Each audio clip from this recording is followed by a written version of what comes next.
অনেক দিন স্কুল বন্ধ থাকার কারণে আমাদের ছাত্রছাত্রীরা পড়ার থেকে কিন্তু অনেকটাই পিছিয়ে পড়েছে।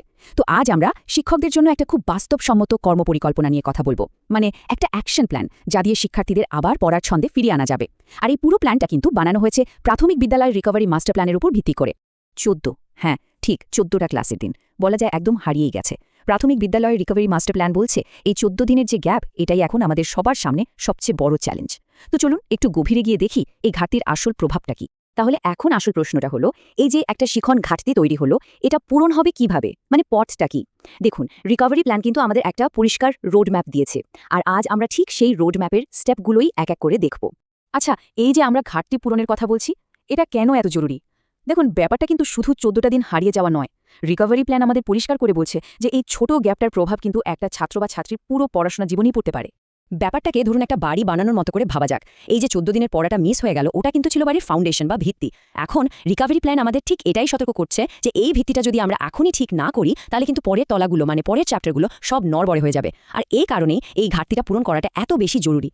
আর এই পুরো বিষয়টাতে আমাদের বিশেষ করে নজর দিতে হবে পঞ্চম শ্রেণীর ছাত্রছাত্রীদের ওপর। কেন? কারণ ওরা এখন এমন একটা জায়গায় দাঁড়িয়ে আছে যেখানে এই বছরের শেখাটাই কিন্তু ওদের হাই স্কুলের পড়ার ভিতটা তৈরি করে দেবে। তাই ওদের ঠিক কোন কোন জায়গায় ঘাটতিটা হয়েছে সেটা খুঁজে বের করাটা সবার আগে দরকার। তো সমস্যাটা ঠিক কোথায়? দেখুন, গণিতে ওরা গুণের সহজ পদ্ধতি আর ভাগের একদম বেসিক নিয়মগুলোই শিখতে পারেনি। আর এগুলো ছাড়াও তো পরের অঙ্কগুলো করা প্রায় অসম্ভব। আর ইংরেজিতে দেখুন, পেশা বা অকুপেশনস নিয়ে যে শব্দ ভাণ্ডার, সেটা তো মিস হয়েছেই। তার সাথে হ্যালো ইউনিটের মাধ্যমে কথা বলা বা কমিউনিকেট করার যে প্রথম ধাপ, সেটাও কিন্তু ওরা পায়নি। তাহলে স্কুল খোলার সাথে সাথেই আমাদের কি করতে হবে? ওই প্রথম কয়েকটা দিন কিন্তু ভীষণ জরুরি। রিকভারি প্ল্যানে একদম পরিষ্কার করে বলা আছে যে প্রথম ৩ দিন আমাদের কি করতে হবে। তো কি সেই প্রথম স্টেপ? চলুন আর দেরি না করে সেটাই দেখে নিই। এই প্রথম ৩ দিনকে বলা হচ্ছে রিকভারি সেশন। মাথায় রাখতে হবে, এই ৩ দিন কিন্তু কোনো নতুন পড়া একদমই নয়।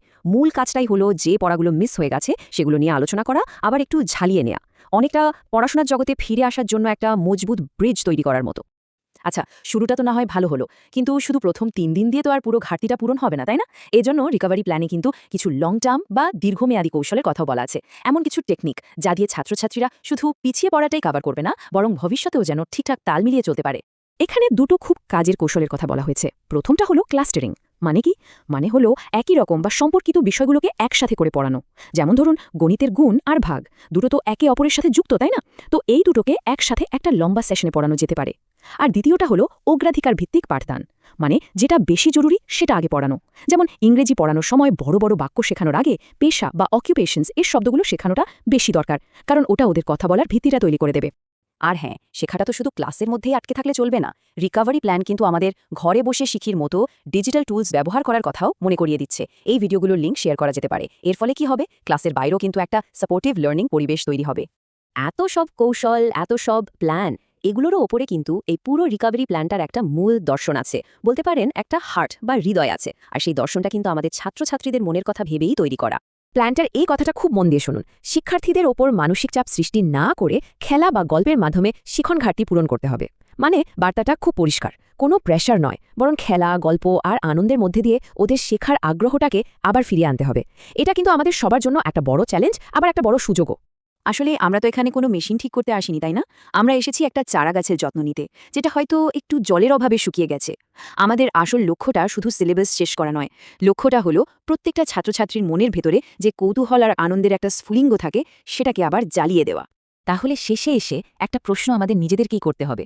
আমাদের কাজটা কি শুধু যে পড়াগুলো মিস হয়ে গেছে সেগুলো আবার পড়িয়ে দেওয়া, নাকি তার থেকেও বড় কিছু? আমরা কি ওদের হারিয়ে যাওয়া আত্মবিশ্বাসটাও ফিরিয়ে আনতে পারবো? আমরা কি শুধু সিলেবাস শেষ করার শিক্ষক হব, নাকি সেই শিক্ষক হব যে তার ছাত্রছাত্রীদের শেখার আনন্দটা ফিরিয়ে দিয়েছে, তাদের ভবিষ্যৎটাকে নতুন একটা দিশা দেখিয়েছে?